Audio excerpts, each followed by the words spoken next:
What's up, guys? Orca's here, and today, it feels so good to be making this video right now. I mean, we've had this news since last night. Finally, we get some confirmation. The Acolyte will not be getting a second season and has therefore been canceled. So, after one terrible season and a ton of stories left unanswered we will not be getting the answers to, it's finally done. And we can all rest on a grateful earth and a grateful universe to know that this show will not be getting a second season. I mean, really, this just proves God does exist. I mean, let's be real. I mean, if you watch the first season, you would know that this show was definitely not good. If you are a true Star Wars fan who knows the concepts of Star Wars, who knows what George Lucas made, how he made it, and what he holds to be valuable and cherishes in Star Wars, you would know that the Acolyte directly disobeys and completely goes against every one of those values. I mean, from painting father figures in a terrible light, from showing the Jedi as absolutely incompetent idiots. I mean, and there's just so much more to talk about it. Showing the Sith as like the actual good guys. I mean, making it a good moment when the bad guys win and Osha and Kymir have their love story, how that's portrayed as a good thing. Osha and May coming together, showing that as a good thing, showing the space witches as good people when they weren't. Like, this show was an absolute sin. I mean, literally an absolute sin and a travesty to Star Wars. And to see it not get a second season, to see it get what it deserves, it's a beautiful day. It really is. It's a beautiful day to be a Star Wars fan. And of course, there's going to be a lot of discourse online. All the people calling us racists and incels for seeing this show, see its demise, and for us not liking the show.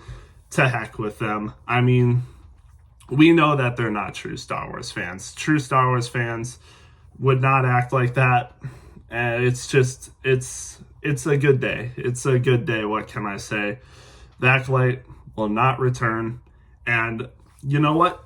Good move on Disney, but I mean, it was basically the only thing they could do. I mean, the Acolyte was such a failure, they had no other choice. Even if they wanted to make another season in spite of us, they realistically couldn't, because it'd be such an absolute loss of money than that this first season already was. I mean, if they made a second season, I would honestly think it would perform worse than this season, and they probably know that, which is why they're not making a second season. And I want to give Disney the benefit of the doubt and say they actually did it for the right reasons. Seeing like, oh, this was actually terrible. This is not what Star Wars is. Look at the discourse online. Like, this is not how we want our fans to be acting. I would want to give them the benefit of the doubt to that, but that's obviously not true. Disney, they have no morals. They have no, standards. All they think is money, and this show did not provide money, so that's why they canceled it. They don't care about the discourse online. They don't care how this, is in line with George Lucas Star Wars, and if this is true Star Wars and represents Star Wars in a good light. They don't care about that. They just care about the money. And this show didn't give them money, so that's why they're not giving a second season. So, I mean, they did the right thing, but probably for the wrong reason. But still, they did the right thing, and for that, I am in a way grateful. So I guess thank you to Disney, but also not really. This was really the only choice they could have made. So it's not really a thank you, but it's just a sigh of relief that, they actually did the logical thing and not make a second season of this show.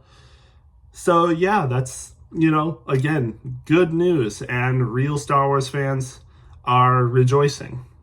we're never gonna see these characters again on screen, hopefully. And if we do see people like people we actually care about, like Plagueis, hopefully he will be put in a good light by people that actually understand Star Wars and will give him the respect that he deserves. Because even in the one scene we got of him, he did not get the respect he deserved. I mean, the implications of Plagueis in the Acolyte show is absolutely terrible. And as well as the implications of Yoda, someone we saw. The implications of Yoda in this show and his, motives and what he does is absolutely terrible. Both Plagueis and Yoda, their motivations and what the implications of them in this show are is absolutely terrible. So I am very glad that we don't get a second season where we get to see them. It's great. It's amazing. And again, I could go over every mistake this show has made, but I think I've already done that. And I did say I would never make an Acolyte video ever again, but this is definitely a cause for correction in my case. I mean, I was never going to until Acolyte Season 2 came out, and even then, I possibly would skip videos just like I did for Episode 6 of The Acolyte. I would probably make a lot less videos, maybe, again, skip some episodes, maybe not even make a trailer reaction or a breakdown or something like that. But now that The Acolyte is gone, this will officially probably be my last video on The Acolyte, which is, again, such a relief, such good news. I can't express how happy I am that The Acolyte will not be getting a second season. And I know that it's just a stupid show, it's just fiction, but I thank God that this show is not getting a second season, so that we do not have to see the absolute travesty of Leslie Headland and her storytelling and anyone else who worked on this show. And this might sound cruel, but I hope that Leslie Headland and the people that supported and created this show will never write another Star Wars project again or make another Star Wars project again. And again, I should come up with this, question: how much involvement did Dave have with this show? It's a good question, but I think his involvement with this show was definitely limited. From my understanding, I think really the only involvement he had with this show was like the witches, because I'm pretty sure in an interview, like, Leslie kind of really made the comparison with the witches she created to the Night Sisters.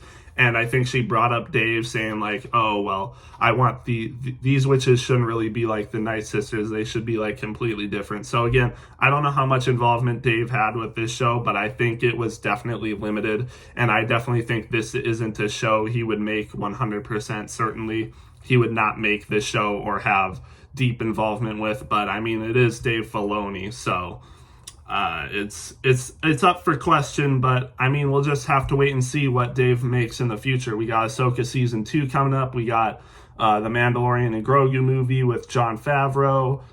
We got eventually the Heir to the Empire movie with Thrawn, and assumingly the big battle between the New Republic and him, as well as a lot of other people. So we'll just have to wait and see what Dave does, but he hasn't exactly impressed me so far. And, again, I've lost a ton of faith in Dave Filoni over the years. I'm not really expecting him to pop out absolute bangers anymore. I really think he's lost his way. I mean, the Clone Wars was really good. Tales of the Jedi was really good. Rebels was pretty good. But, outside of animation, Dave hasn't been the greatest. I know he was involved a good amount with Mandalorian Season 1 and 2, but that was more Jon Favreau's thing, if we're being real. But, Ahsoka Season 1 up until, like, the final episodes, I think that show was pretty decent. Not the greatest, but, we'll just have to wait and see what the future holds. But for now, I think we have to celebrate that this show isn't getting another season. And that's definitely a cause for celebration. And again, like I said, there's a lot of discourse online I think you really have to think about this logically. Even if you liked The Acolyte, I really do think you have to think about this logic. The reason this show failed isn't because of incels, racists, and sexists. It's because the show didn't perform well. Like, look at the viewership. Like, this show is obviously pandered towards a specific group of people, and they didn't show up.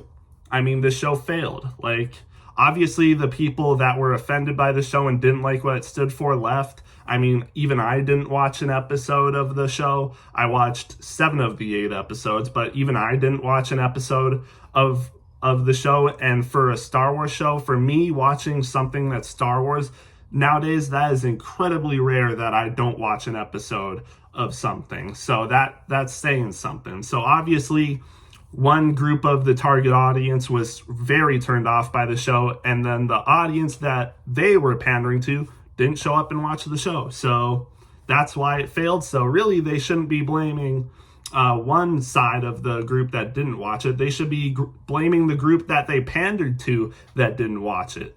So, hey, that's their fault, not ours. So that's all I have to say. And again, if you like this show, that's good for you. I have no problems with you if you have no problems with me.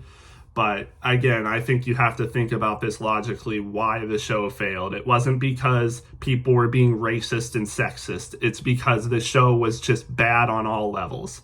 And you can dissect the show all you want. You will find a mistake possibly every 5 seconds. And again, a lot of that can come down to nitpicks of the show, like the stupid fire in space and stuff like that. But there are seriously a lot of things wrong with this show, and it's not just nitpicks. So, yeah. And again, I don't want to talk about that anymore because I've really already talked about that. So, yeah, again, I've said my piece on this show. Right now, I'm just happy that it's done. We don't have to talk about this show anymore. It can be completely forgotten. And for all intents and purposes, this is definitely not canon. And even honestly, this could possibly not even be Disney canon at this point. I mean, like, they legit canceled the show. It's like season 1 doesn't even matter anymore. There's so many like loose threads that aren't gonna be told, at least in like another season or possibly even another show. I highly doubt they're gonna make a show about Chimera and Osha. I highly doubt they're gonna make a show about Vernestra. I highly doubt they're gonna do any of that. So for all intents and purposes, these characters' stories are left untold. We're never gonna see their stories told unless it comes in the form of like a novel or something. Like, we're never gonna see these characters possibly on film, on TV, on the streaming services, on a movie, possibly ever again, to be honest. And that's a good thing. We're never going to see these characters ever again, and that's a good thing. I mean, again, all intents and purposes, this show ruined a lot of what made Star Wars good, especially May and Osha destroying the Chosen One prophecy and all the lore surrounding that. They destroyed a lot of the lore surrounding Plagueis and stuff like that. It just did not tell a good story at all. So it's a good thing that this show is canceled. And again, even by Disney standards, this could be considered not canon, even not considered Disney canon at this point. I already considered it not canon in my books, but even for Disney Star Wars, this might not be canon. So, it's definitely something.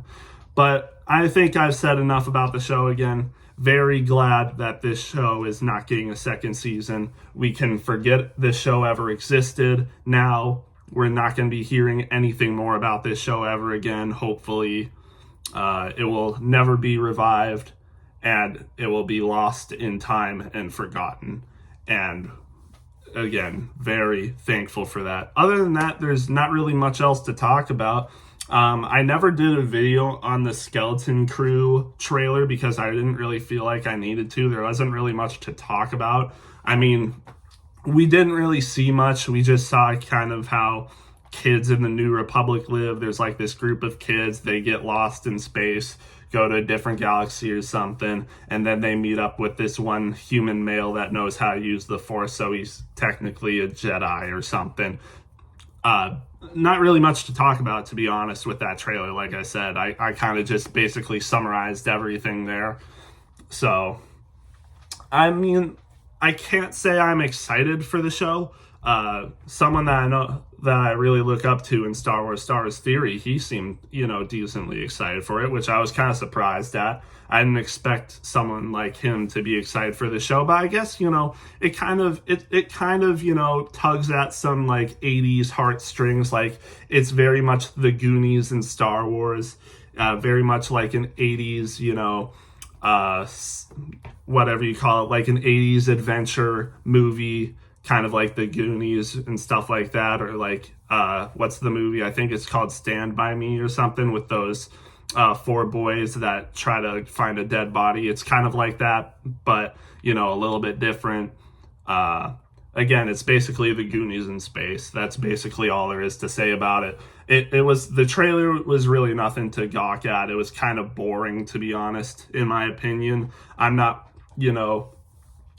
much of, I don't think I'm really the target audience for this show, but hopefully this appeals to like the older Star Wars audience, kind of like Star Wars Theory, who's a little bit older, in his 30s, I believe. So, for, a younger audience, this doesn't really appeal, I don't think, but hopefully it gets the right audience, because I think this show has the potential to actually be pretty decent.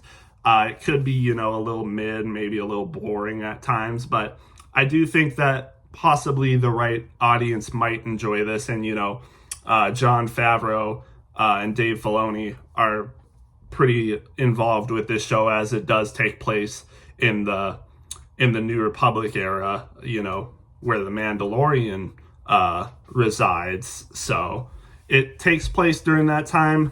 We'll just have to wait and see how it connects to the Mandoverse as a whole. But, hopefully, it can stand out as its own thing. Hopefully it's a cool, unique idea, a new twist to Star Wars that actually does things right. I'm not holding out much hope for it. I think, again, I don't think the show will be terrible like The Acolyte. I really don't think this show will be that much. I don't think this show will get anywhere near as bad as The Acolyte, in my opinion. But we'll just have to wait and see. But that's overall the video for today, mostly about The Acolyte, a little bit about the Skeleton Crew trailer. Again, if you're, a true Star Wars fan, in my opinion, a lot of us are celebrating today at this victory, and hopefully Star Wars, Disney, they'll never make a mistake like this again. Hopefully they learn from this. Hopefully they know how to actually make shows and movies that, do Star Wars justice, but can also make good money. Because as we see, when they don't follow true Star Wars, the projects will suffer. So hopefully, this is a lesson for them. It's rare that Star Wars or Disney, learns from their mistakes, but, hopefully this was so bad that they never do something like this ever again. But yeah, that's all for today, and we'll see you guys in the next one.